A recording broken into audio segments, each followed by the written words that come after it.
time.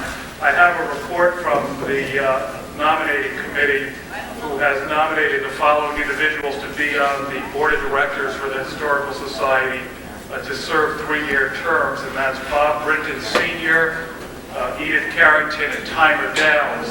Also, the nominating committee has submitted a report for the following officers for the Historical Society: Timer Downs, President; Hy Carrington, Vice President; Bob Brinton Jr. as Treasurer; and myself, Edward Zapiga, as Secretary. And if I may have a motion to accept the nominating committee's report. So moved. Okay. Thank you. Any discussion? All those in favor of the slate of officers that I just read from the nominating committee say aye. Aye. All those opposed? Thank you very much. As usual, short and brief and sweet. I'd like to remind everybody that this is probably the last chance to get your Y2K membership. And also, we have a dinner coming up on the 7th of January. And for a change, we're going to have chicken. And I thought everybody would like to know. Save that night, 7th January. I'd like to introduce now Bob Brinton, who is our program coordinator, and he has set up another program for us tonight. He's the guy that's responsible for all these good programs that we have. Thank you, Bob. Thank you, Tom. Just very briefly, I'll try to get out of the way as quickly as possible tonight. I want to thank all those who have given talks so far. This tonight will be our 19th talk on Bethany history. The 20th talk on Bethany history is going to be held on February 25th, 2000. And Don Menzies, who now lives in Woodbridge, is going to be talking on the match industry in Bethany and Woodbridge along Great Bladen's Brook. So I'm kind of looking forward to that. I want to thank my son Will again. I think he really has done a wonderful job. He took probably virtually all the slides that you'll see tonight and all the slides that have been used for the previous 18 presentations. So maybe we can have a little round of applause.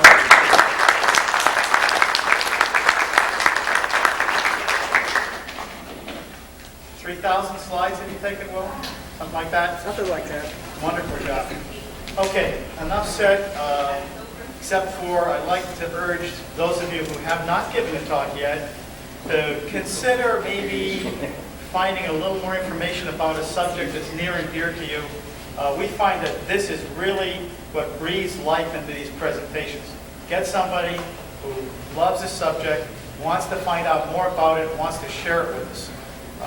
It's really what makes this work. For tonight, I want to introduce our speaker, Christine Sullivan.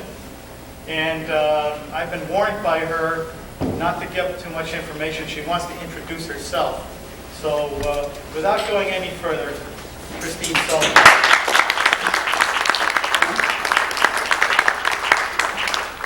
The first thing that we're going to do is, since this is a scouting night, is I'm going to call forth scouts from Troop 59 in Bethany and also Troop 1 in Bethany, and they're going to be presenting the colors.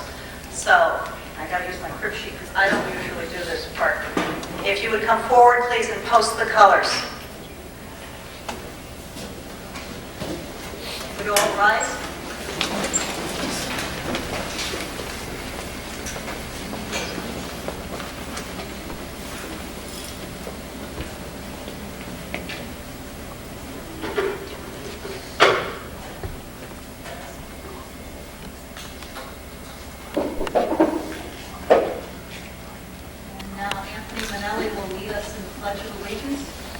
If you're in uniform, you can salute, otherwise hand over your heart.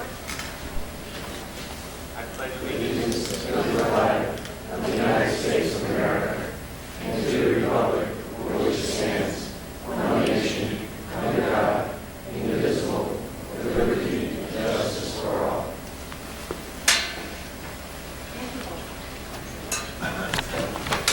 Okay, the first part of this is going to be done by Craig Craig Stahl. Craig, when he heard that I was going to be doing this, volunteered to help. Craig obviously is selectman, but he's also got a history of scouting. He was an Eagle Scout, and the first time I really met him was when my son joined Cub Scouts, and Craig was the Cub Master for the pack at that point. So I'm going to turn this part over to Craig, and Craig's going to come and explain the background on scouting and go over some patches and whatnot.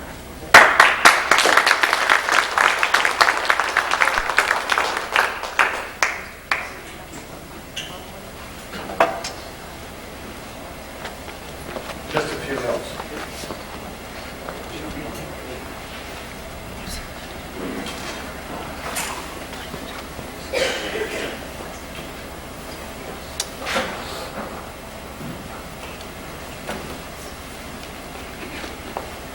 So we've got some lights here.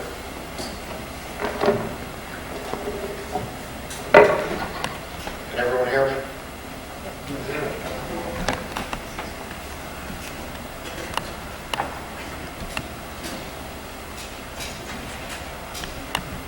Not one on the other side. Yeah. Bethany, we're just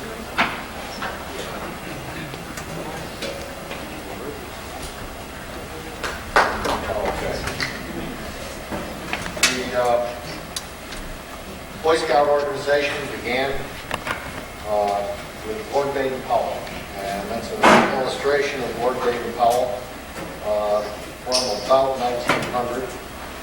Lord Baden-Powell originally was an adventurer and a scout of sorts for the military, for the British. He served in India.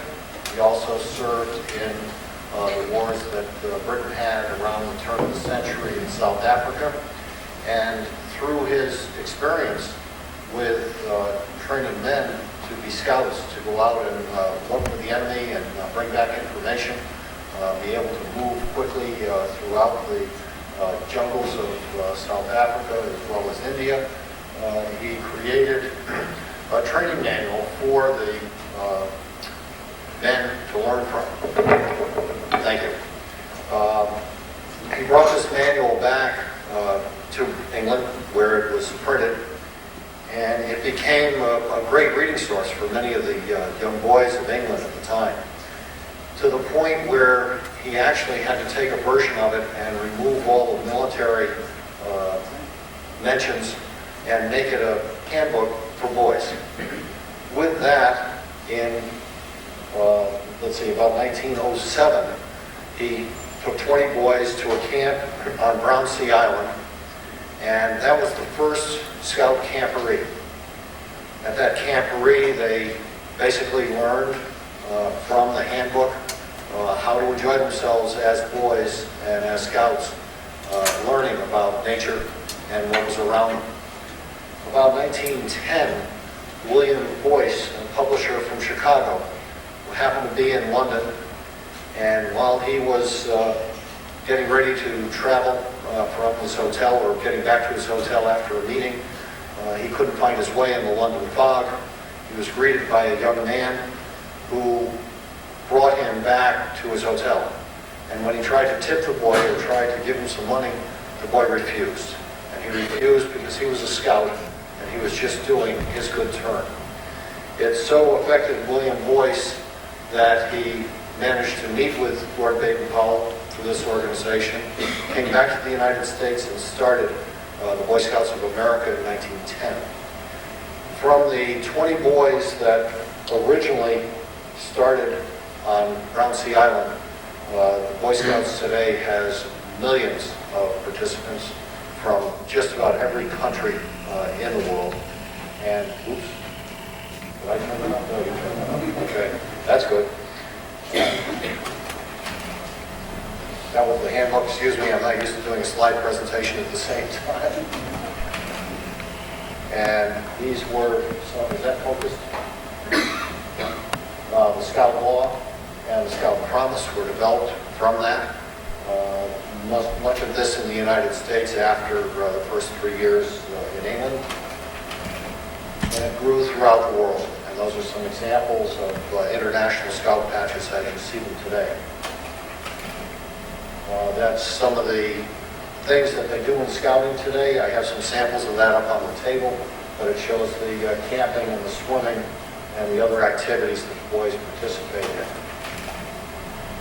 Many of the jamborees, and I have that set up here in front.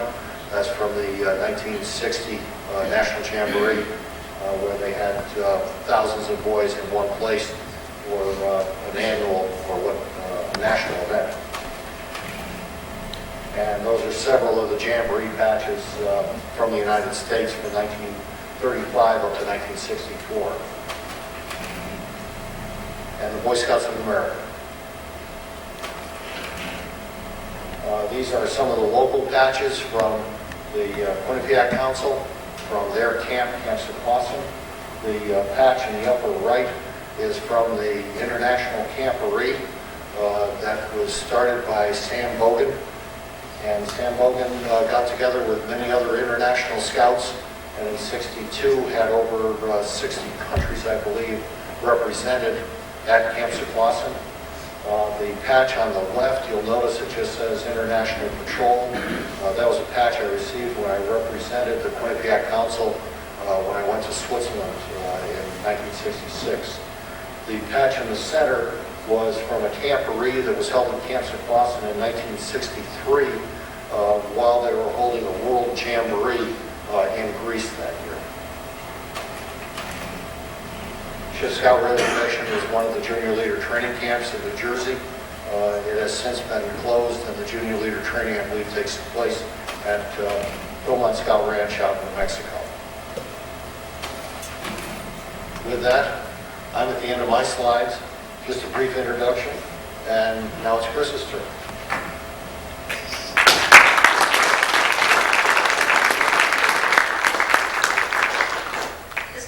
I really can't see you, so I can just pretend I'm rehearsing this with my kids at home again, who said, no, Mom, we don't have to come because we've heard it enough.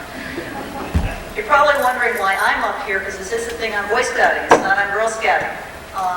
My scouting days go back to when I was an infant. My dad was the scout leader for 35 years. It's Eric Stone. And his scout troop was in Fairhaven. And what did that have to do with Bethany? Well, twice a month, they came over to our house in New Haven, and they climbed in the back of my dad's rack body Jeep. Yes, it was a Jeep, Craig. And they went up to my dad's woods here in Bethany. And he had a campsite for them with a cabin. And once a month they would come up and they would do a day hike, and once a month they came up and did an overnight. And they had a cabin, they made a hogan in an Indian fashion.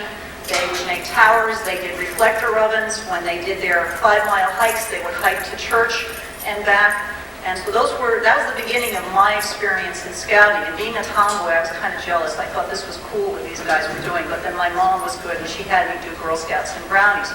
And when my kids came along, I said, well, this was fun for me. And so I'm in uniform because this is what I do with my children. I'm working with the Cub Scout Pack as the assistant Cub Master, and my son is in Boy Scout Troop 1 here in town, and my daughter is in Girl Scout Troop 346, which I run with her. So that's why I'm up here, because scouting to me is a very integral part of my life. I've enjoyed it, and it's fun, and I think it holds a lot to offer for people. Okay, we've got some people up here, and you may be looking at them and wondering, why are they up there? Well, this is the year 1912, and scouting, as Craig had mentioned, started about 1910 in this country. And at that point, William Taft was the president of the country. And they were so enthusiastic about the idea of scouting when it came over here that William Taft organized a group of citizens from around the country down to the White House to organize the first Boy Scouts of America. And at the same time, they started organizing a council down in New Haven. And by 1912, you had Boy Scout troops which were rising up all over New Haven. They were generally associated with a church because you would have a charter organization that would work with them. And so these are the scouts that were with the Methodist Church, which is on Whaley Avenue down in New Haven. Bethany at this time had about perhaps 500 people in residence. So you can imagine that there may not have been enough boys in town to create a troop of their own. But the boys did get to participate in scouting by going down to Westville and participating with this troop. One of the people who was with this troop was Frank Fowler. And Frank Fowler was a Bethany resident, and he was the assistant scoutmaster of Troop 9 during portions of like 1913 through 1915, 16. Then he went off to war. And then during the mid-20s, he was scoutmaster of the troop. And Frank has been an invaluable source in trying to put these early years together. He wrote very detailed scripts for the boys when they would do presentations, and he also gave us diaries and histories of what he did. I'd like to first give you one little thing that I found. This is from my dad's old Scoutmaster handbook, and I think I just lost the right page. This is called Scouting in a Nutshell, because you're wondering, why was scouting such a thing that these people got into? Here then is Scouting in a Nutshell, a game for boys under the leadership of boys with the wise guidance and counsels of a grown-up who still has the enthusiasm of youth in him. A purposeful game, but a game just the same. A game that develops character by practice, that trains for citizenship through experience in the out of doors. This was the whole point of scouting. You'll see as we go through that there are the two main things that they were pushing for was development of the individual character of a boy through scouting and also citizenship. And this is why the leaders around the country were so interested in having scouting there, because their goal, especially by the end of the 30s, was to have 1 in every 4 boys who had reached the age of 21 have had at least 4 years of scouting experience. And they thought that the scouting program would produce men of good citizenship to help with the country. And so this was the program that they adopted. Okay, back to our boys with their suitcases and their caps and their knickers. Where are they going?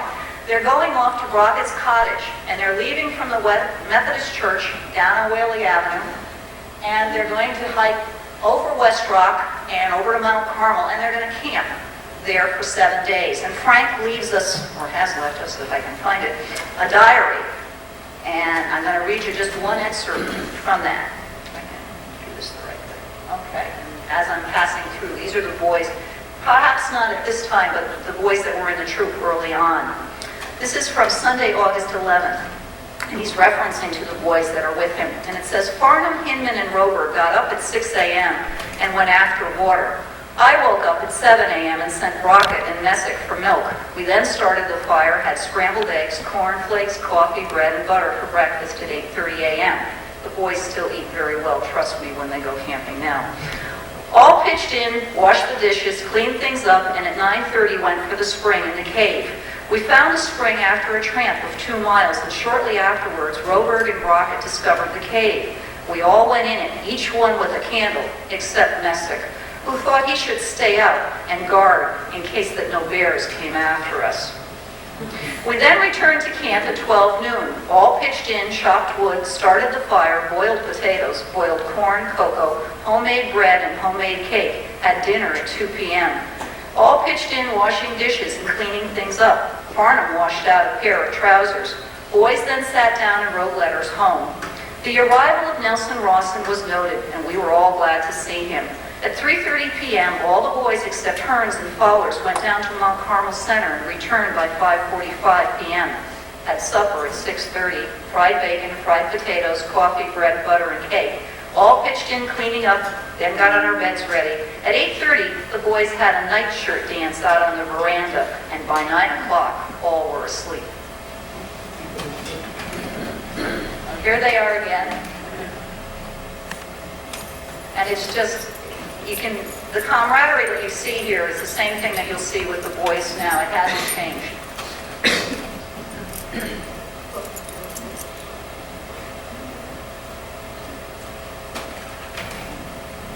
There's West Rock behind you, so you can tell that when they were out camping, this was a common ground for them to go. We don't have the names of who these are. These were pictures that were in our troops folder. And this was taken in 1920. Now, in this group of people are actually scouts or gentlemen from Bethany, including Grant Durley. And I can't tell you where they are, but Grant Durley's in there. And so is Norman Peck, Stanley Downs, Ed Hinman, and Irving Johnson. And this was taken as an outing up at High Rock. This was a cabin that was built here in Bethany, because there were routes back to Bethany, even with Troop 9. To have a cabin for a troop was not the norm. Later on in the 1920s, finally the council was able to acquire a campground. First one was in Southington and then later up in Winstead, and that was Camp Sequassin.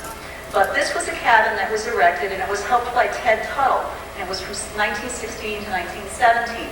This one was later replaced. Oops, let's go to Ted Tuttle. This is a picture of Ted Tuttle, and Ted just recently passed away this winter, and unfortunately I didn't get to talk to him before that. But he was active in scouting for over 50 years, and so this is him early on, and this was him in the 1980s, and he was still an active participant in scouting at this point. Scouting gets in your blood, it stays with you. This is Ted Tuttle again. He's the gentleman who's the second in, I got to think about this, it would be your left. And this is up in Lebanon, and this is on the green in Lebanon. And what they did up there was all the scouts from around Connecticut were invited to go and camp on the green in Lebanon. And then this is where the Revolutionary War headquarters were, and the townspeople of Lebanon would put on a play dealing with the revolutionary times for the Boy Scouts. And so this was an annual event for many years, and I know my father said that his troop used to go up there, and I'm assuming that the boys from Bethany also went. But Ted was one of the organizers of this, and so he's the second from the left. This is the second cabin that was built here in Bethany, and this was built on property that was donated by the Downs. And it's currently, what the remnants are, is on property owned by the Brinsmaids, which is south of the Hatfield Hill Dam. It was built in the 20s, and then it was moved in 1928 because the power lines were coming through. And the power company moved it at a cost of $2,000. The fireplace was later built a year later. Bob and Will and I went up there this past Sunday, and the only thing that's standing still is the fireplace itself, but you can find the remnants of where the porch was, and it also looks like there was a water supply that was up there and a remnant of the old camp stove that was there. And this is a group of parents and friends that were visiting up at the camp, and the little boy who's third in from the left is Booth Fowler, who was Frank Fowler's son, and then that's Charlie Booth all the way over on the right, who used to live in the Steigert house down on the corner of Amity and Peck. Mr. Fowler lived next door to the community school here. And Hope Hurd is his daughter, and she's been invaluable in giving me information too. So this is what remains of the cabin. This is the chimney that's there now. And what I've been told is that in the right-hand side of the lintel on the fireplace, there's a jar embedded in the concrete with the names of the boys who helped to put this cabin together. And this is a close-up of the front, and that quartz that's in the middle is just huge. I mean, it's beautiful work.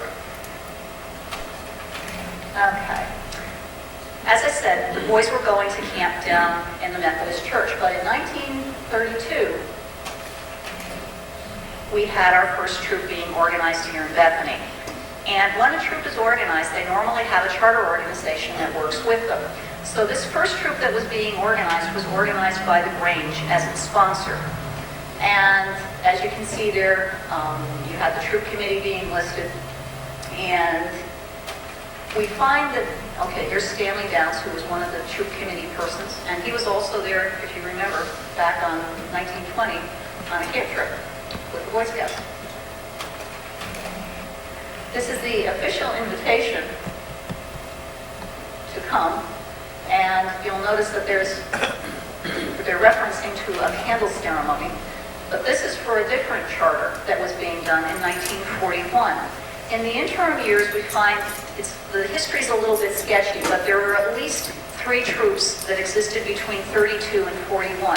But in 1941, a group of citizens, including Dr. Brinton, who's Bob Brinton's dad, got together to organize another troop. Now this is a little bit unusual, but it was an accepted policy in what the books tell us in rural towns where perhaps a church or a PTO or something couldn't sponsor a group. And so what we found was that a group of citizens who were supposed to be examples of upstanding citizens, i.e. businessmen and the reverend and the clergy, or other people like that, would get together and sponsor the troop. And so they came together in 1941 and chartered Troop 1. And Troop 1 has been in existence continuously since that time. This, I believe, is a picture of the town hall, which is where the first troop meeting was held on the 100th anniversary of the town. And there are some scouts that are in there. And now we're going back to the cabin where there were things that were going on all the time. You may want to read this one.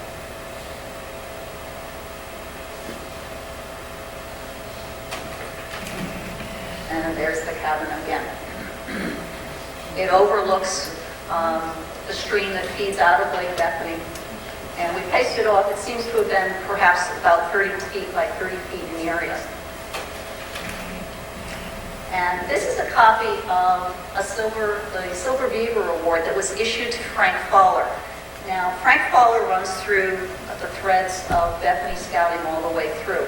Frank was integral in getting, he was either serving on troop committees or acting as scoutmaster for Troop 1 in the early years. And in 1933, Quinnipiac Council issued its first set of Silver Beaver Awards. And Frank Fowler, who was a Bethany resident, was one of 6 people who received a Silver Beaver. So even though Bethany was a small town, it had someone in it who was very, very devoted to scouting, and they recognized that by giving him the Silver Beaver Award. And then this is a copy of another award that he received for camping that he had gotten from Camp Sequoia. Now, looking at this one, you'll note that down at the bottom, they reference to character building and citizenship training as being very important things that they were stressing. And again, up at the top, the Americanization. Scouting throughout the wars and throughout all of the time that's existed in this country has been very active in supporting civic organization or civic things that happen, including the Red Cross. And during the wars, they were very active in helping to sell Liberty bonds, to the point where in 1945, with the Quinnipiac Council, while the council was growing and there were over 3,000 scouts in the council's coffers were a little bit to let, because while the scouts were out collecting money for Liberty bonds, they weren't always able to get money for the council, but the council did go forth. And what's interesting to note is we have a document here from Bethany. Bethany was charged with raising some money toward Ford Council, and because they were a small town, they were asked to raise $150, and they were able to generate $261. So Bethany was putting in more than its fair share. This is the schoolhouse from 1930s, and this is where a second charter was done in the 30s by the PTA for Troop 1. And we have a very interesting set of letters back and forth between Frank Fowler and Treat Johnson, who was the chairman of the Board of Education, when Frank Fowler had asked for the Boy Scouts to be able to come and meet here in the community school. And he literally had to fill out a multi-page questionnaire explaining why Boy Scouts should be able to come here and what they were going to be able to do to benefit the town and the kids who were in school. Not just the few kids who would be in scouting, but all the boys. And Frank's response is back to that. And it's very detailed and very informational, and it's here. And afterwards, if you would like to go through it, I found it fascinating to look at. But there's the school where they were meeting for a while. The reason that they needed to meet in the school was because part of scouting is having the boys active, and you needed some area for them to be active in and to hold relays and games and things in. And so they had been offered the Gate Schoolhouse, and Frank Fowler politely declined, saying it was just too small. There wasn't going to be room, and if they couldn't meet in the community school, then they would have to disband the troop altogether. And about a month later, they got a letter from the Board of Education indicating that it would be all right for them to meet at the school. This is a copy of one of the original charters of Troop 1, and you can see that Malcolm Brennan was the committee chair, and Otto Schoen was the first troop leader in 1941. Now, Otto lived here in town, and what we found is that he was a farmhand for Frank Fowler, and his son is on the rosters of being a Boy Scout, but this was World War II, and Otto went off to war, and he is one of the 3 citizens from Bethany who gave their life during World War II. And so in the following year, you'll see that we have a new troop master who is listed. This is, I believe, a copy of the one of the ceremonies that was going on. This is again typed by Frank. Frank was meticulous in keeping information together on the troop. This is a picture of Norman Peck and Grant Durley in their Boy Scout leader uniforms.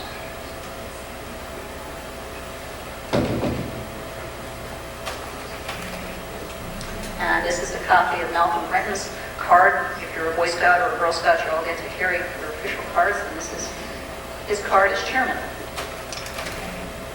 This is a copy for a receipt. The Boy Scouts were collecting waste paper. This was how they funded the troop. And where they stored it was in the carriage shed. And it's interesting that they would stuff it full of newspaper, but fortunately nobody set fire to it. And they did that twice a year to raise money for their troop. Now we're moving up to the early 1950s. And our troop leader in the back, I believe, is Norman Peck. And that's Dr. Britton on the far left pinning an award on one of the boys. And you can just tell, I'm not going to read these all to you, but you can see the activities that they're going through. And camping remained a constant through all of these things, as well as the civic activities. Now, Cub Scouts wasn't around yet. Cub Scouts had started in Boy Scouts here in America, but there was no Cub Scout troop pack in Bethany until 1958.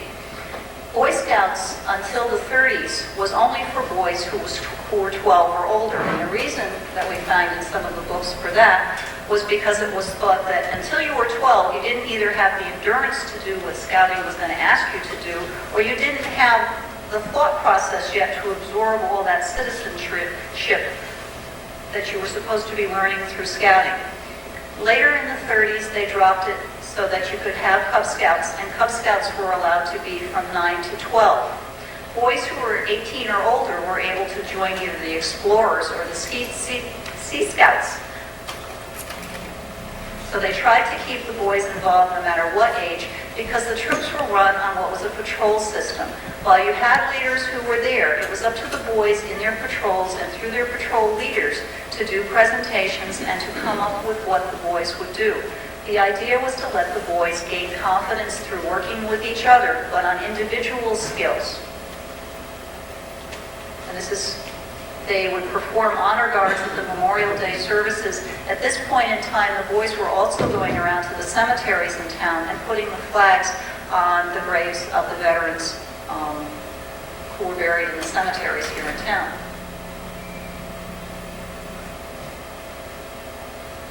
And the names are probably starting to get familiar when you look at them. Bob's in there.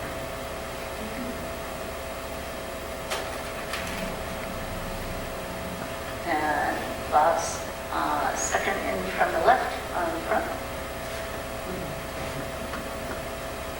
I got to point you out, Bob. You made me do this speech, so I'm going to point you out wherever I can. This was the ceremony that they had up at the old town hall. And you can tell in the back that they're practicing bandaging skills. And we'll get a little bit closer to that. This is one part of it. And here we are with a victim.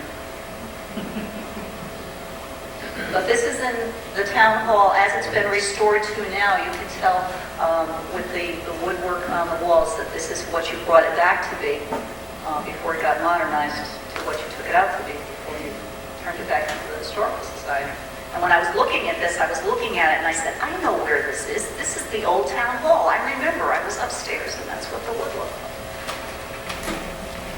So here we are in Memorial Day service, and the Boy Scouts are there doing an honor guard. And I've been told that that's Herb Howard's dad out in front being constable directing traffic. And we are at another Memorial Day service. And this is a close-up of it. Now we're starting to get into color.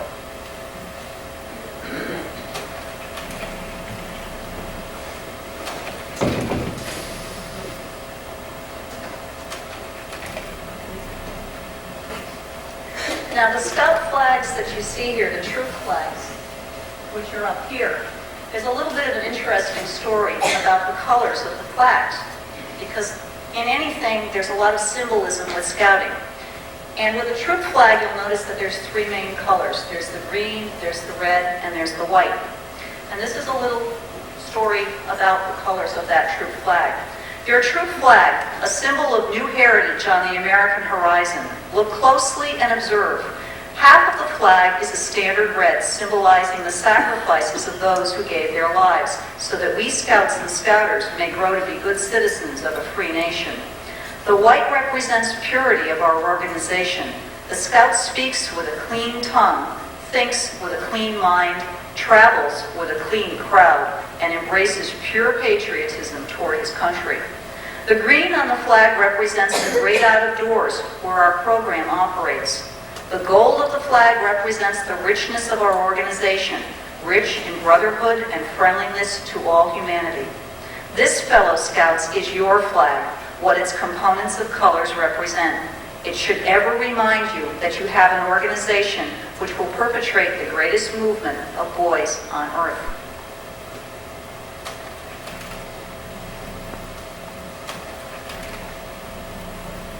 We snuck some Girl Scouts in.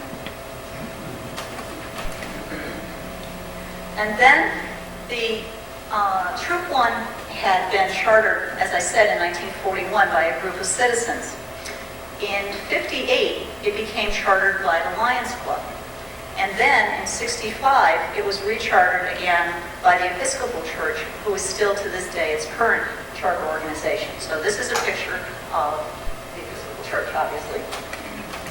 And when you have a charter organization, it's part of being a scout to do something to pay back to that charter organization for their assistance in helping you have a troop. And so here we have the boys helping to paint the carrot shed. And taking a break in between painting the carrot shed. But they're back at it. And then these are just some slides from the 60s. And we're just going to go through them and let you see, because scouting has remained scouting through all the years. The constants are there. The boys come and they have fun and they learn to advance. And while scouting can reach a pinnacle of being an eagle, any boy who's had a chance to participate in scouting walks away with some kind of specialness to it, because the values that you get through scouting, if you read the oath and the law, are values that stay with you forever. This is a picture of the boys down at a cavalcade, which would have been in the armory down in New Haven. And I can remember going to these, and this is where all the troops and the council would get together, and they would put on a presentation, and the public could come and see all these demonstrations that the scouts were doing.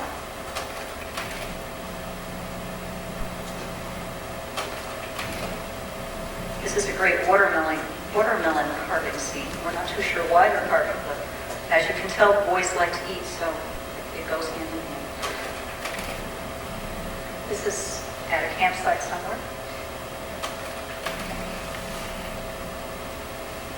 I'm happy to say that the tents that we're putting up now go up a little bit easier than these did, and are probably a little bit more watertight. But obviously the boys still like having their campfires going out.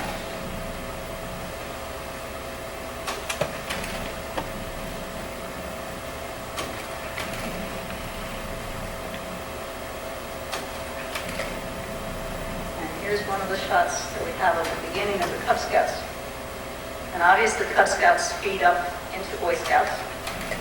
And the one honor that they can carry if they cross over from Cubs up to Boy Scouts is the Order of the Arrow. Or not the Order of the Arrow, I'm sorry. What am I thinking? Arrow Blade. No, they're not the Order of the Arrow. The boys would have floats in the Memorial Day Parade. And that's Bert Mazelis, who's second in on the left-hand side. And there's Bert again. You can always tell Bert because he's so tall. And I was looking at this picture and I said, oh boy, these are scouts from the 60s. And then I said, yeah, that's Fred Steigert there on the right-hand side on the bottom. And oh yeah, I went to school with Fred. So I'm sitting here going, okay.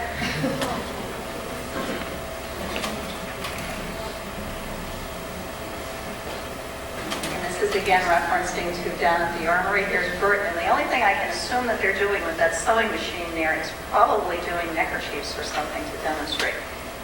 But as I say, each scout troop will go in, and they would have some kind of skill that they would be sharing with the people who came through. You can see that here they've lashed some trees together to make the setup where they're inside.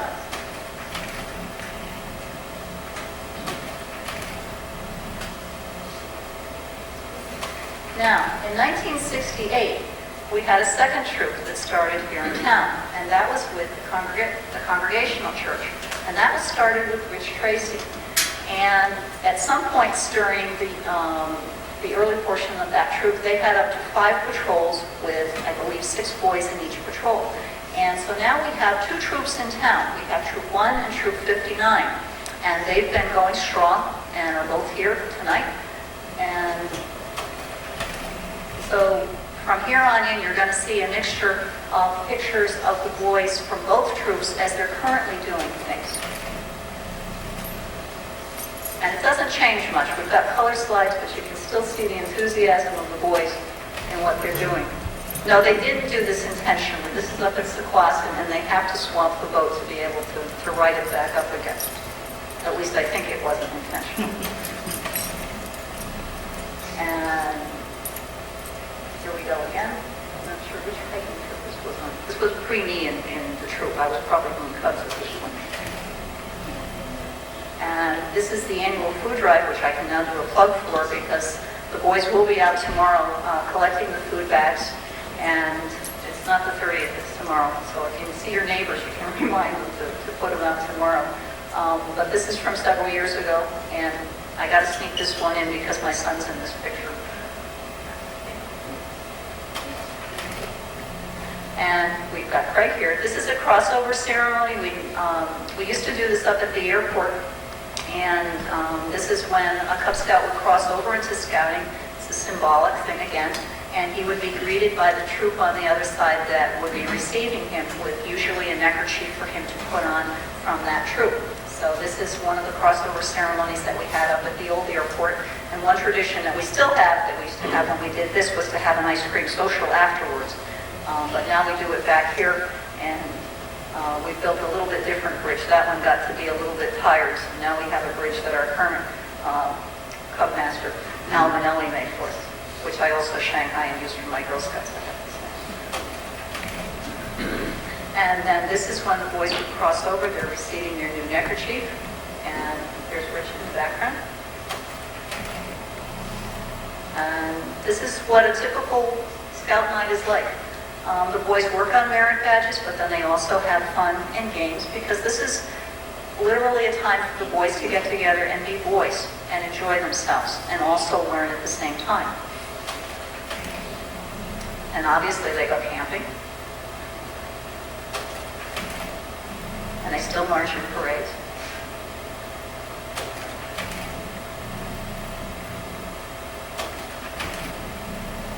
And this is taken up at Judge's Cave.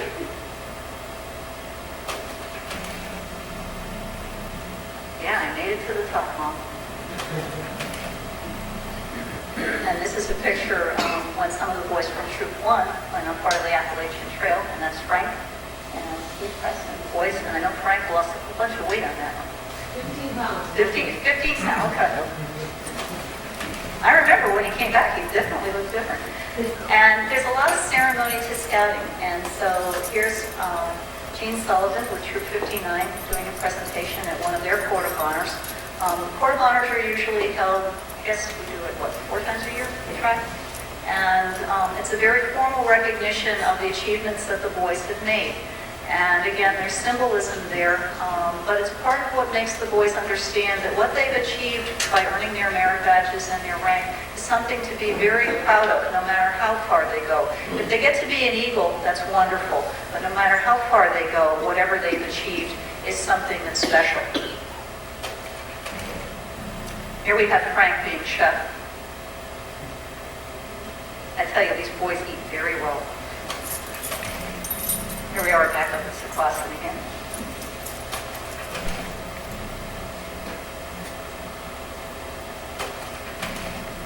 This is the COPES course that the boys can participate out at Deer Lake, which is another camp which is owned by the council. Quinnipiac Council merged 2 or 3 years ago now, and is now the Connecticut Yankee Council. We merged with a council that was down closer to New York. But this is one of the camps that the boys get to use, and it's a full course, and the boys go and they get to learn being able to work out things together. And again, it's a bonding process, and we found that the boys that go through this really retain something with them long after. I know Gina has said that she's done this with the boys, and it's a very special bond that you build by doing these kinds of courses. This is another camp that the boys use, which is Camp Whiting down in Woodbridge. And that's Tom Poland. Now I start to knowing everybody who's there. That's Tom, and I guess that's Frank. Yeah, that's Frank. And Terry Tabaka. And that's John Smith, who's our current Scoutmaster of Troop 1. And I know there's a couple of Orthos in there, and Andy Poland's in there.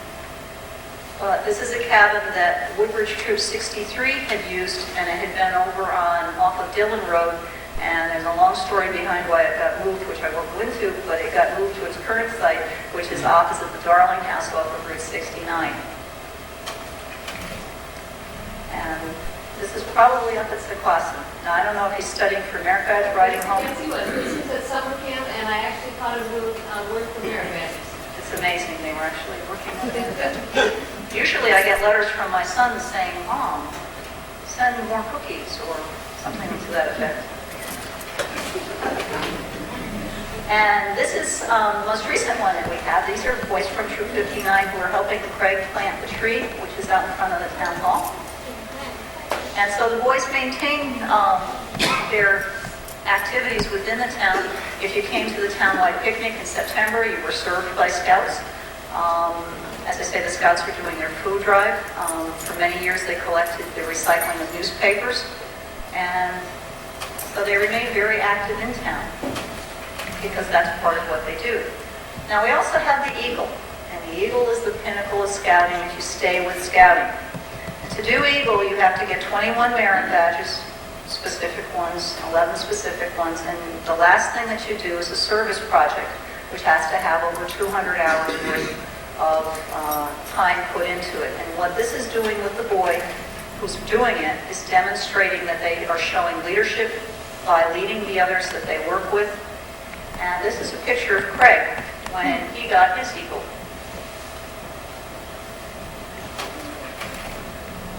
This is a copy of a book that was done for another Eagle project, and it has in it a listing of the trails that were existing in town to 1977. So Eagle projects are another way that scouts give back to the town. And here we have Mrs. Seaton pinning the Eagle onto her son, Jim Seaton. And this is another scouting project, which you've probably seen down by the firehouse, which is the map case. I go back. This is Mrs. Raditz. We really like this one. This looks like it should be turned into a Norman Rockwell picture, we thought. This was an Eagle project that was done by Nancy McCarthy, who's the assistant, not by Nancy, but by her son, who did this as his Eagle project, and it's the town insignia, which is now in the selectmen's room. He painted the whole room and refinished it, and then he did the woodworking on the seal, which is now up there. This was another Eagle project that was done by Andrew Poland, and this is the trail that's across from the library. And yes, I got to sneak my son again into this one, but I won't tell you which one. And this was a very special ceremony that we had where we had 4 Eagles in Troop 1 who had a ceremony all together. And so, let me not slaughter everybody who's up there. We've got Billy McCarthy, and we've got Kenny Barrett. I'm sorry, let's start with Gina. Gina's on the one lady. And you notice you didn't see too many ladies in there, but Gina's been very involved with scouting, and she really loves these boys. And so it's neat that we got to sneak a picture of Gina in here. So we got Gina, and then we got Billy McCarthy and Kenny Barrett, and again, our scout leader, John Smith, Steve Press, and then that's Andrew Poland. It's not usual to have a lot of boys get Eagle, but these 4 got it together in the same year and saved it because they worked their way through scouting so that they could have their awards together. So this is a really neat picture. And that's the end of our presentation. So,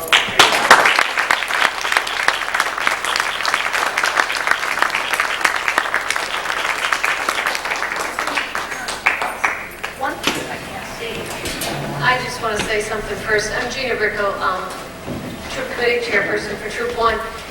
And like Chris, my father was in scouting, and I was raised as a Boy Scout, and I thought they had a lot neater things than the Girl Scouts, but, you know, I couldn't do that. And I felt my way of helping was, you know, as a Troop Committee person. But Chris didn't tell enough about what she does in this town for scouting. She's very, very active in both the Cub Scouts and the Boy Scouts in town, besides the Girl Scouts. And I think that should be recognized.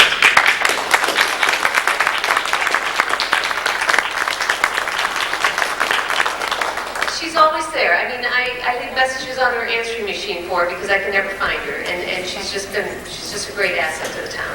I have to say this. I do Girl Scouts and I do Boy Scouts. And my Girl Scouts never get to see me march in the parade with them. And they always ask why. And I say, because your uniform isn't as spiffy as my Boy Scout one. And so they accept that and they walk with their moms. But it's true. I do Girl Scouts, but I have to tell you that even though I do it, and I do it because my daughter saw me do it with my son in scouting, and obviously when she asked to have Girl Scouts and brownies, I wasn't going to say no because I did it with Michael. But my heart really, really, really lies with Boy Scouting. I really, there's a lot to it, and I'm so thrilled that my son's in it and going through it. And the leaders that we have over the years, if you look at the leaders in scouting, and if you get a chance to come up, you'll see that the same leaders show up and they stay with it because it's such an important thing. I mean, when you're with it, it's really very something special. So the leaders that we've got today, we've got all of them here, I think. We've got John, we've got Gene Sullivan and Rich Tracy, who's been with 59 since its inception. They really do a phenomenal job with our boys here. They give a lot of effort and time.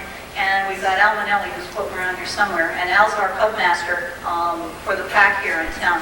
Al is really neat because Al doesn't have any kids in Cub Scouts, and yet he still does it because he believes so strongly in scouting and wants to keep the pack going so that we have boys coming up through Cub Scouts to go on into Boy Scouting. So these gentlemen really give a lot of time and energy and effort, so it's wonderful that we've got them here. But thank you for coming. Now we're going to have Boy Scouts from Troop 1 come up and do a closing ceremony for us. Anthony, you're going to lead us?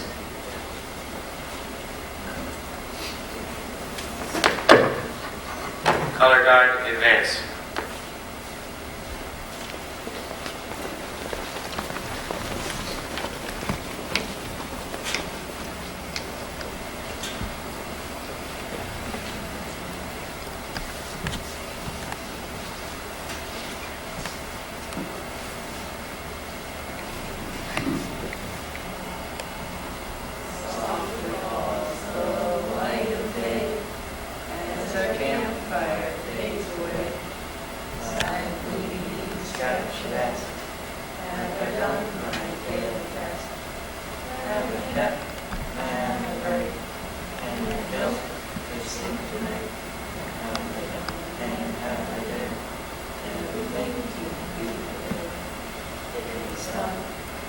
Son,